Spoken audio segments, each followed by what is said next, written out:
Hello student, good morning and welcome back to my channel.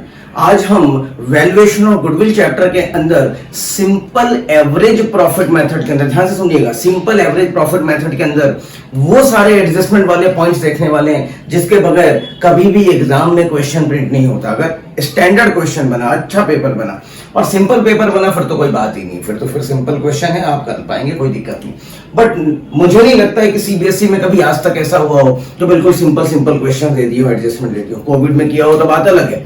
हम बात कर रहे हैं नॉर्मल क्वेश्चन की जिसके अंदर इस तरीके के एडजस्टमेंट होने चाहिए। अगर आपने ये दो एडजस्टमेंट देख लिया तो आप ये समझ लीजिए कि फिर कैसा भी क्वेश्चन आ जाएगा आप कर पाएंगे, आपको कहीं भी प्रॉब्लम आने वाली नहीं है। तो चलिए वीडियो को स्टार्ट करते हैं। सिंपल एवरेज प्रॉफिट मेथड के अंदर हमने देखा है adjustment of profit to calculate normal profit. हमें ये देखना है कि भाई अगर नया पार्टनर, सोचे जरा सा, नया पार्टनर अगर हमारे पास आएगा तो वो हमारे नॉर्मल प्रॉफिट को देख करके आएगा या हमारे एबनॉर्मल कोई आइटम है, एबनॉर्मल प्रॉफिट भी है। जैसे एबनॉर्मल प्रॉफिट की बात करूं, हमारे प्रॉफिट एंड लॉस अकाउंट के क्रेडिट में, मैं यहां पे देख लेते हैं, प्रॉफिट एंड लॉस के क्रेडिट साइड में कुछ क्रिकेट के सट्टे की इनकम है, तो क्या वो उसमें इंटरेस्टेड होगा? वो क्या बोलेगा इसको एडजस्ट करो, या आपने इस बार कमाया बार बार तो कमाओगे नहीं, तो इसको हमें एडजस्ट करना पड़ेगा। ठीक है, कुछ ऐसा प्रॉफिट है जो यहां पर नहीं आना चाहिए, कुछ ऐसे एक्सपेंसेस है जो यहां पर नहीं आना चाहिए, वो यहां के आइटम नहीं है, वो यहां के है, बैलेंस शीट के आइटम है, तो वो उसको भी एडजस्ट करना चाहेगा। मतलब कुल मिला के कहने का मतलब ये है कि जो नया पार्टनर आएगा वो सिर्फ एक चीज को देख करके आएगा, प्रॉफिट को देख कर। प्रॉफिट उसे कैसा चाहिए? करेक्ट प्रॉफिट चाहिए, नॉर्मल प्रॉफिट चाहिए, उसे ऐसा कोई भी मिक्सचर वाला प्रॉफिट नहीं चाहिए। उसे प्रॉफिट चाहिए नॉर्मलाइज बिजनेस का। अगर कोई प्रॉफिट है तो वो प्रॉफिट आप मुझे बता दो, उस प्रॉफिट के बेस पर आप उस गुडविल निकाल लो और वो गुडविल देने के लिए तैयार है। तो आज का हमारा जो डिस्कशन होने वाला है वो प्योर कट इसी बात को लेकर के होने वाला है कि हम किस तरीके से नॉर्मल प्रॉफिट निकालेंगे, हम किस तरीके से जो प्रॉफिट हमें क्वेश्चन में गिवन है, अगर उसमें कुछ ऐसे आइटम्स है, एडजस्टमेंट्स हैं, तो उसको किस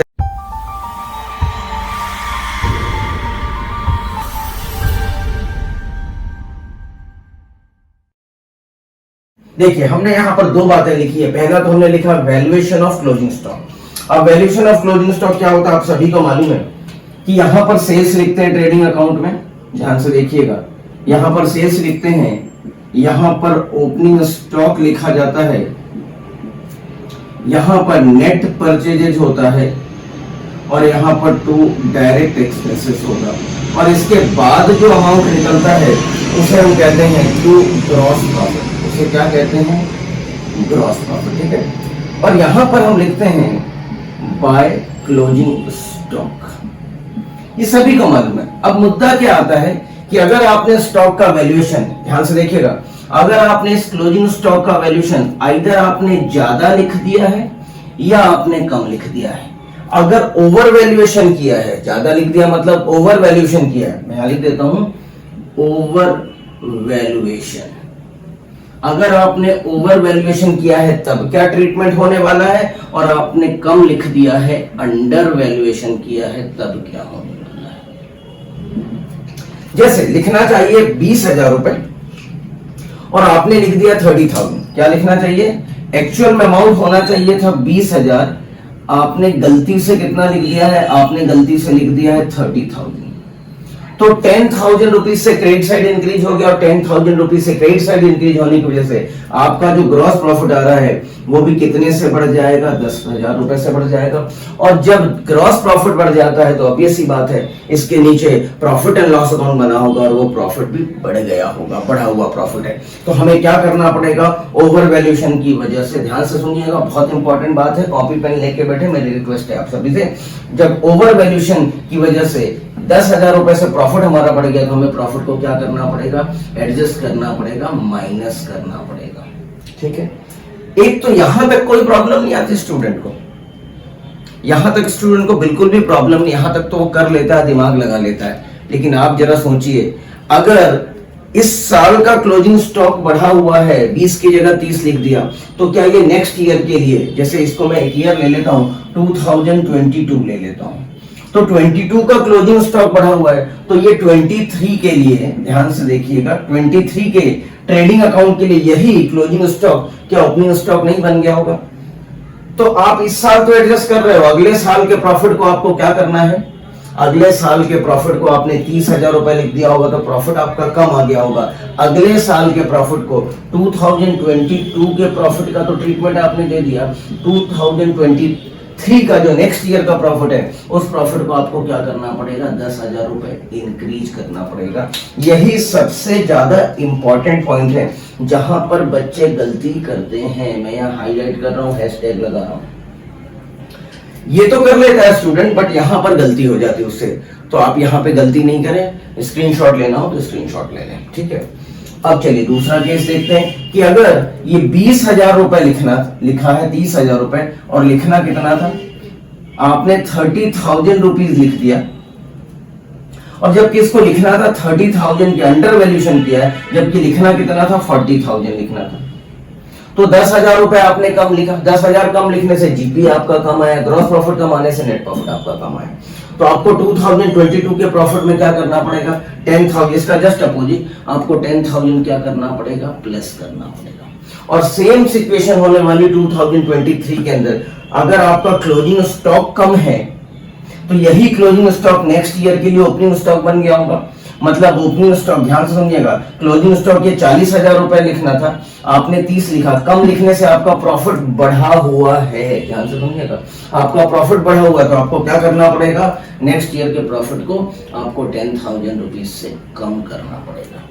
यहां बच्चे गलती करते हैं सेकंड वाले पॉइंट में।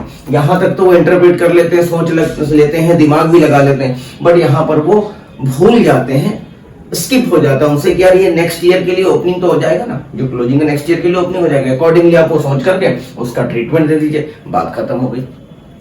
अब जो दूसरा पार्ट आता है नॉर्मल प्रॉफिट बनाने में, सिंपल एवरेज प्रॉफिट के अंदर, वो होता है capital expenditure charge as revenue. ध्यान से सुनिएगा, मान लीजिए एक बिल्डिंग खरीदा, ठीक है, तो एंट्री होनी चाहिए building account debit to cash. क्या एंट्री होनी चाहिए, बिल्डिंग खरीदा है तो एंट्री होनी चाहिए थी building account debit to cash. But accountant ने गलती से इसकी बजाय क्या कर दिया, उसने कर दिया purchase account debit to cash. मतलब यहां तो कोई दिक्कत नहीं, आप देख सकते हैं दिक्कत कहां है, डेबिट साइड में। मतलब बिल्डिंग का खरीदना था, बिल्डिंग की एंट्री होनी चाहिए थी, आपने परचेज कर लिया। परचेज कर लिया तो आपने कहां लिख दिया होगा, ट्रेडिंग में लिख दिया, और ट्रेडिंग में लिख दिया तो आपका खर्चा साइड बढ़ गया, और ट्रेडिंग में लिखने की वजह से आपका जीपी कम हो गया, और जीपी कम हुआ तो नेट प्रॉफिट भी कम हो गया। तो आपको होना क्या, लिखना क्या चाहिए था, जब बिल्डिंग आप लिखते तो आप यहां पर लिखते, बिल्डिंग यहां लिखते। सपोज ये अमाउंट मैं लेता हूं 80,000 रुपीज, आपने यहां नहीं लिखा बल्कि इसको कहां लिख दिया, ट्रेडिंग अकाउंट में लिख दिया। ठीक है, मैंने ट्रेडिंग नहीं बनाया, स्पेस की कमी, मैं समझा देता हूं। ट्रेडिंग में आपने डेबिट साइड में लिखा होगा, डेबिट से ग्रॉस प्रॉफिट आपका कम हो गया, ठीक है, ग्रॉस प्रॉफिट कम होने से आपका नेट प्रॉफिट कम हो गया, ठीक है, ये ग्रॉस प्रॉफिट फॉरवर्ड होगा, नेट प्रॉफिट कम हो गया, ठीक है, आपने कहा लिख दिया। तो अब आपको अकॉर्डिंगली एडजस्ट करना पड़ेगा प्रॉफिट को। अकॉर्डिंगली एडजस्ट कैसे करोगे आप, सिंपल सी बात है, प्रॉफिट आपका कम हो गया तो प्रॉफिट आपको बढ़ाना पड़ेगा। तो 2022 का मैं ले रहा हूं, 2022 के प्रॉफिट को आपको क्या करना पड़ेगा, प्रॉफिट को इंक्रीज करना पड़ेगा, ठीक है, प्रॉफिट को आप इंक्रीज कर लीजिए, यहां लिख भी देता हूं मैं, 22 के प्रॉफिट को, नेट प्रॉफिट को बढ़ा लीजिए। लेकिन दूसरी बात, फिर यहां पर एक प्रॉब्लम आती है, बच्चा एक गलती और कर देता है स्टूडेंट, ध्यान से सुनिएगा स्टूडेंट, आपने यहां पर लिखा नहीं, अगर आपने यहां नहीं लिखा है और जबकि अगर बिल्डिंग अकाउंट को यहां लिखते और डेप्रिसिएशन की रेट है तो उस पर डेप्रिसिएशन भी चार्ज करना पड़ता, नहीं करना पड़ता, तो आपको डेप्रिसिएशन चार्ज करना पड़ेगा, ठीक है, और चार्ज करना पड़ेगा मतलब आप क्या करें, यहां पे टू डेप्रिसिएशन लिख लें,